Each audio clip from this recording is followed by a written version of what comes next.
Baik, bismillahirrahmanirrahim. Assalamualaikum warahmatullahi wabarakatuh. Teman-teman semua, Bapak Ibu semuanya, hari ini saya bersama Pak Muhammad Zukri Malik, betul ya? Iya, betul.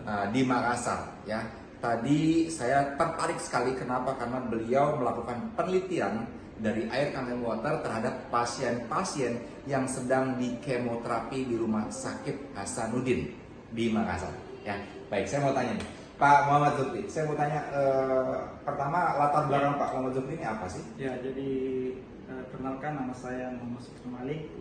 Saya adalah KIP Makassar, Indonesia. Saya seorang dosen pada salah satu perguruan tinggi di Makassar. Dosen ya. Saya dengar juga ada jabatan di Iya. jabatannya apa Pak? Sebagai wakil ketua. Wakil ketua? Wakil ketua 1. Wakil ketua 1 atau wakil rektor, betul ya? Wakil rektor dari salah satu universitas. Oke, judul penelitiannya apa nih Pak? Ya, jadi sebenarnya di sini kami melihat pengaruh elektrolisis water. Dalam hal ini kami menggunakan air kangen water untuk melihat bagaimana pengaruhnya dalam menurunkan efek samping pasien-pasien yang menjalani kemoterapi, pasien kanker ya, yang menjalani kemoterapi di Rumah Sakit Unhas. Unhas ya, oke. Jadi pasien-pasien yang di kemo itu dirawat di Rumah Sakit Unhas, ada berapa total yang dicoba? Jadi totalnya itu 45 pasien yang kami bagi dua, ada kelompok intervensi 22, kemudian kontrol 23. Yang intervensi inilah yang kami berikan rutin air kangen water selama kurang lebih 2 bulan. Yang kontrol itu kami berikan setelah selesai penelitian. Oke, jadi pada saat penelitian nih 23 orang nggak dikasih kangen water, Iya. 22 dikasih kangen water, Iya. ya. Selama 2 bulan. Iya, Ya. kurang lebih 2 bulan. Minumnya berapa banyak tuh Pak? Jadi dosisnya itu kami berikan karena kami pakai kemasan 1.500, jadi Oke. itu 6 botol dihabiskan 3 hari.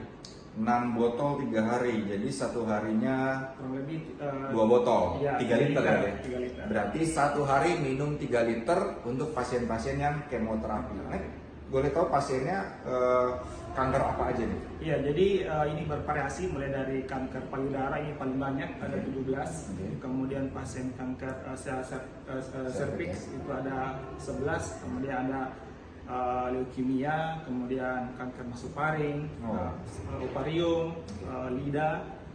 Kurang lebih ada 9 jenis kanker. 9 jenis kanker ya. Berarti di penelitian tersebut disebutkan sebelum minum kanker water kondisinya seperti apa? Iya, jadi kami menggunakan instrumen yang sudah bagus tentunya, namanya Edmonton Scale, itu untuk melihat keluhan-keluhan pada pasien kemoterapi. Itu ada kurang lebih 10 keluhan. 10 keluhan ya? Ya, seperti keluhan mual, muntah, kemudian nyeri, kelelahan, kemudian nafsu makan, ya, kondisi pernapasan. Kurang lebih ada 10. Ada 10. Ya. Ada 10 komponen biasanya efek dari kemoterapi. Iya.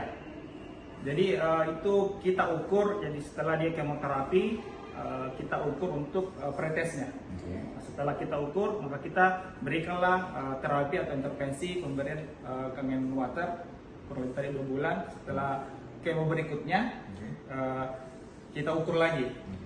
Baru ya itu seperti tadi prosesnya. Jadi setelah kemo yang kedua kita ukur lagi. Oke. Jadi selama 2 bulan ya? Iya. Sehari 3 liter. Oke, hasilnya seperti apa Pak? Jadi hasilnya itu memang menunjukkan hasil yang sangat signifikan, terutama pada kelompok yang intervensi. Sebenarnya sih ada beberapa, semua mengalami perubahan, tapi yang signifikan itu ada 3. Pertama adalah mualnya, itu mualnya signifikan penurunannya. Kemudian yang kedua adalah nafsu makan. Yang ketiga adalah kelelahan. Lemas ya? Iya. Lemah kondisi. Kan umumnya pasien kemo itu mengeluh itu. Betul. Fatigue. Memang itu yang dihindari. Kenapa orang biasanya saat kemo justru malah lemah? Iya. Karena efek samping dari kemo membuat dia tidak bisa makan, dimana tenaga jadi nggak masuk, makin lemah makin ngedrop ya. Dan kangen water sudah menunjukkan ya Pak ya, dari hasil itu selama 2 bulan efek mualnya berkurang, lemah juga berkurang ya, ngantuk juga, sama nafsu makan bertambah. Tentunya ini bisa jadi efek lebih tinggi efektifnya buat kemoterapinya gitu ya. Kemudian jadi total 22 itu hasilnya positif semua ya, baik semua. Ya, positif semua. Oke, sementara kontrol nggak ada perubahan. Kontrol itu tidak ada perubahan, tetap ada keluhan. Keluhannya tetap sama sebelum di peredam pos sama. Oke, jadi bisa disampaikan Pak kesimpulan dari penelitian Bapak? Ya, sebagai kesimpulannya bahwasanya dengan menggunakan terapi kangen water itu sangat membantu pasien dalam menurunkan gejala-gejala yang selama ini dikeluhkan dan menjadi alasan kenapa pasien-pasien kanker itu malas kemoterapi, karena tadi dia menghindari keluhan-keluhan itu atau efek samping dari kemoterapi. Alhamdulillah dengan pemberian air kangen water secara rutin, jadi memang kita rutinkan, tidak boleh menggunakan air yang lain selama 2 bulan itu. Alhamdulillah sangat signifikan hasilnya. Masya Allah ya. Berikut pemaparan dari Pak Muhammad Zukri, seorang wakil rektor dari Stikes Panakukang, dan melakukan penelitian ini bukti care dan melihat apakah benar-benar berefek dari minum kangen water terhadap orang-orang yang post atau sedang kemoterapi.